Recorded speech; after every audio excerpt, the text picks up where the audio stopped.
Ka-journey, kabalo ba ka nga sa modern world, ang economy usahay mas powerful pa kaysa missiles. Sauna kung gusto mo daw ang usa ka nasod sa gubat, military power gyud ang gamiton.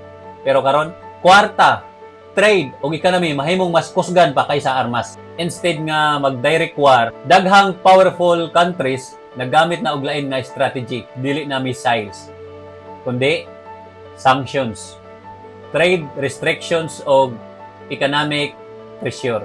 Kini gitawag og economic warfare, meaning dili kanila tirahan og bomba, pero hinahinayon nila guba ang economy sa usa ka nasod. Example, kung ang usa ka country i-sanction, dili sila maka-export sa ilang produkto. Kung dili sila ka-trade sa world market, muhinay ang negosyo, mumahal ang presyo, maglisod ang kinabuhi sa mga tao.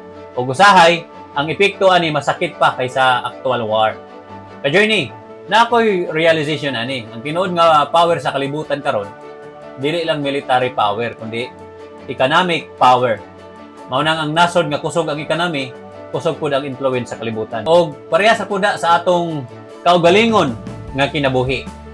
Kung ligon ang imong financial discipline, negosyo o mindset, lisod ka makontrol sa problema. Remember this ka-journey. Economic strength creates real freedom. Kung nakakay nakatunan ni nga episode, please comment your thoughts below. Share o follow ang Roger's Journey. Sahay, dili gid armas ang magsugod sa gubat, kundi ang misunderstanding.